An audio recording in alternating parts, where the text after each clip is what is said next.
자, 다음으로는 우리 두 번째로 선형 회귀 분석입니다. 아까 전에 상관 분석은 둘 사이의 관계가 얼마나만큼 밀접하게 관계가 있는지를 보는 거라 그랬죠.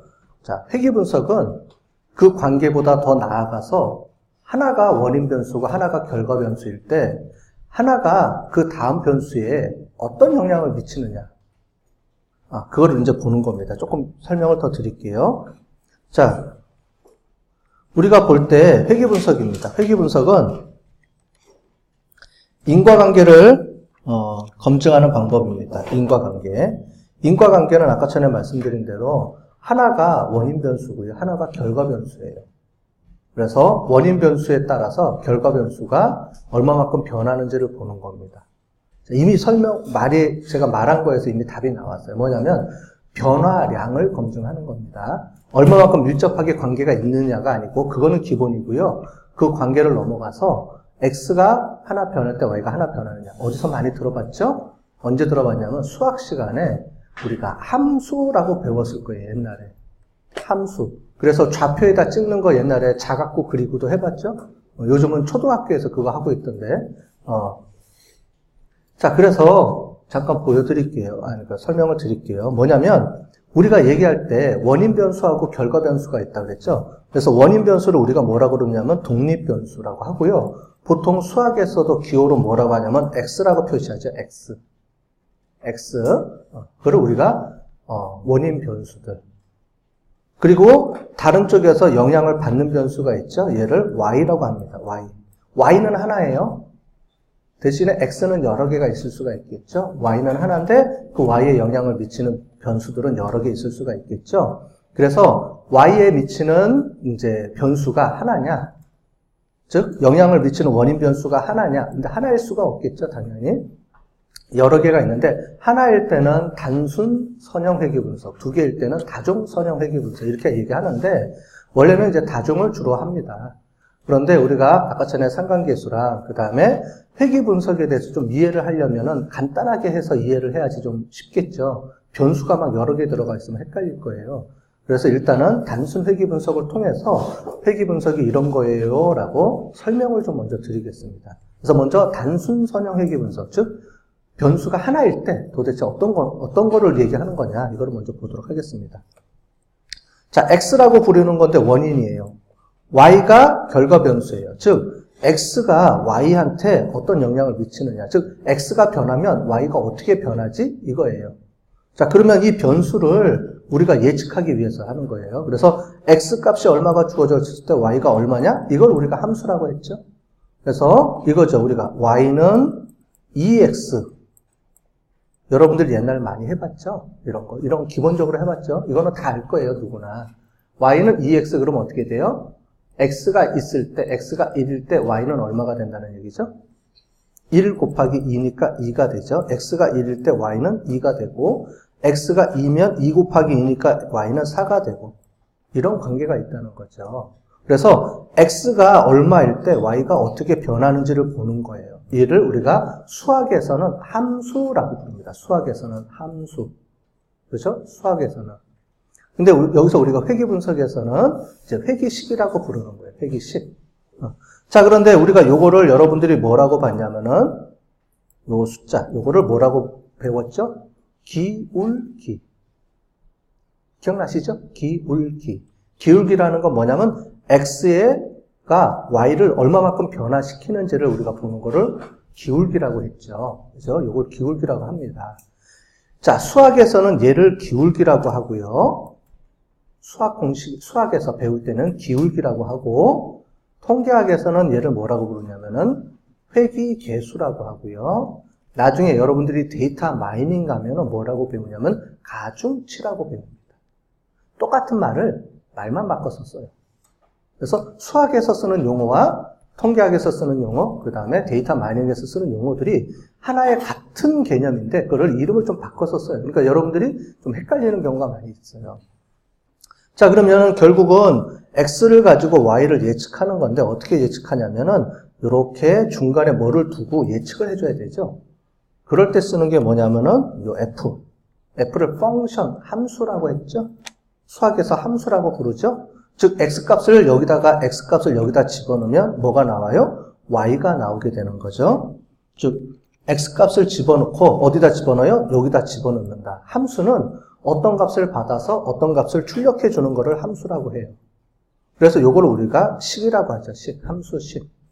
다 배웠죠? 수학 시간에 옛날에. 그래서 회귀분석은 이런 선형 방정식이에요. 이걸 방정식이라고 부르죠. 선형 함수, 방정식입니다. 자, 그런데 이렇게 우리가 회귀분석을 쓸 수 있는데, 요거는 조금 이따가 구체적으로 좀 설명을 드리고요. 회귀분석을 쓰는 목적이 두 개예요, 두 개. 얘를 가지고 두 가지 목적으로 쓰입니다. 자, 첫 번째 목적은 이거예요.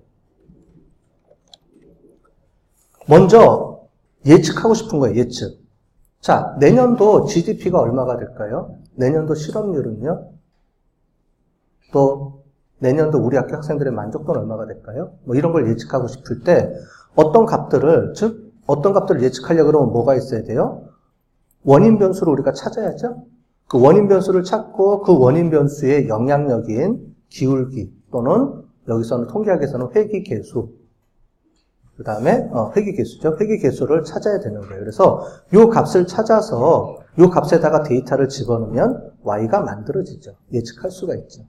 내년도 광고비는 얼마를 우리가 제출해야 될까? 그럼 어떻게 되냐면 매출액이에요. 매출액이 얼마, 그럼 광고액을 얼마 넣어야 돼. 뭐 이런 걸 우리가 예측할 수가 있거든요. 그런 것처럼 우리 예에서 이따 볼 건데 어떤 예냐면은 우리 피를 뽑으면 콜레스테롤 수치를 우리가 잴 수 있어요. 피 속에 들어있는 콜레스테롤 수치를. 그러면 뭐를 예측할 수 있냐면 중성지방 수치도 예측할 수가 있어요. 그래서 콜레스테롤 수치가 얼마일 때 중성지방 수치가 얼마 정도 될 건지를 예측하고 싶은 거예요.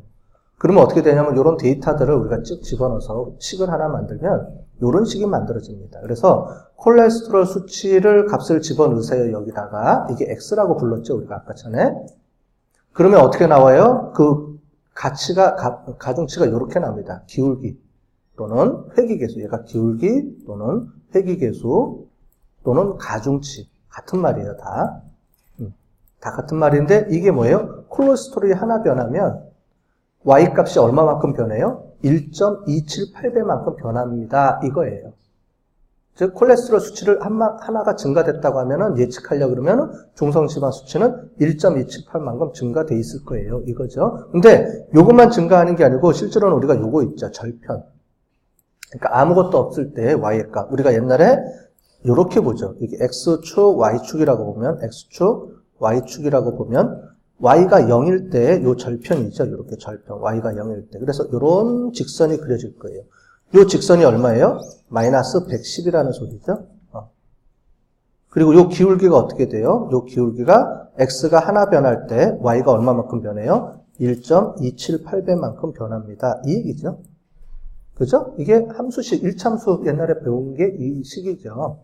회귀분석은 그냥 1차함수예요. 1차함수. 이렇게 보시면 되겠는데 그걸 통해서 중성지방 수치값이 얼마입니까? 라고 우리가 예측하고 싶을 때 쓰는 게 예측 모델인데 회귀분석은 이런 목적으로 쓰이는 게 아니고 또 한 가지 목적이 많이 쓰여요. 어떤 목적에 쓰이냐면 이런 겁니다.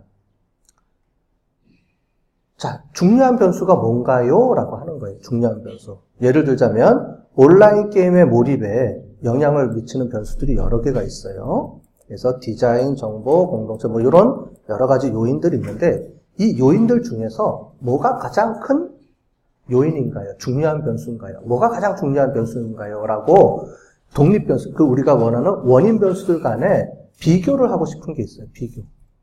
자, 그러면 얘랑 뭐 같은 얘기 아니에요? 하는데 뭐가 있냐면 나중에 설명을 드리겠지만 얘는 원래 썼던 데이터 척도를 그냥 써야 돼요. 무슨 말이냐면 우리가 아까 전에 지구에서 서울하고 부산까지의 거리, 그 다음에 우주 행성에서의 거리, 요 단위를 얘는 그냥 써야 돼요.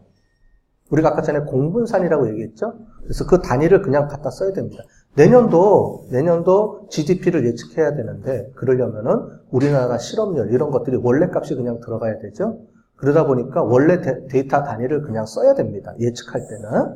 그런데 두 변수 사이의 영향 관계를 보려면은, 자, 우주 전체에서 서울하고 달 사이의 거리하고, 우주 전체에서 지구하고 달 사이의 거리하고, 지구에서 서울하고 부산까지의 거리하고 어느 게 비율이 더 높아요? 뭐 이런 걸 비교할 때 그러면은 계급장 다 띄고 붙어야 되죠. 그때 우리가 뭐라고 부르냐면 표준화 시킨다고 배웠죠. 표준화를 시켜야지만 둘 사이의 거리가 어느 게 더 영향력이 높은지를 우리가 알 수가 있어요. 그럴 때 쓸 때 우리가 설명력을 이용합니다. 이렇게 얘기하는데 밑에 보면 요런 계수가 2개 나와요. 나중에 우리가 다 배울 겁니다. 비표준화된 계수, 표준화된 계수. 말로 이미 설명이 돼 있죠?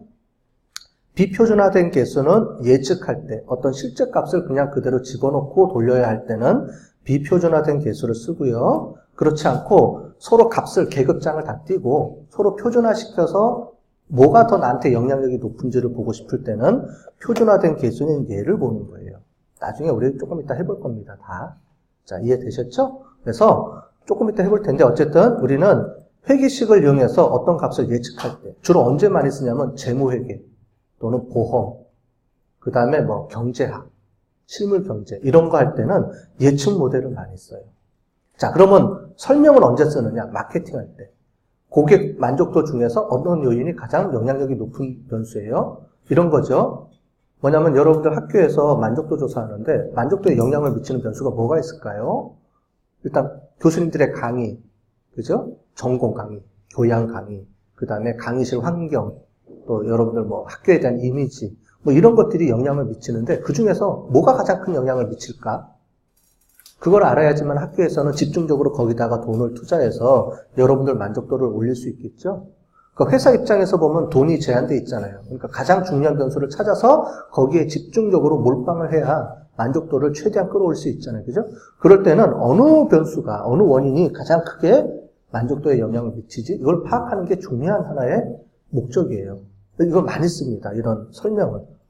그래서 우리가 다시 설명을 드리면 예측 모델은 경제학이나 이런 거 예측하는 분야가 많은 경우에 쓰이고 분야에서 그게 아니고 어떤 원인을 밝혀내서 그 원인을 통해서 우리가 뭔가를 해주고 싶은 마케팅이나 뭐 이럴 때서 쓸 때는 설명 모델을 많이 써요. 그러니까 같이 돌려놓고 해석을 얘를 해줄 거냐 얘를 해줄 거냐를 우리가 나중에 결정하게 됩니다. 이거는 그냥 내가 결정하면 돼요.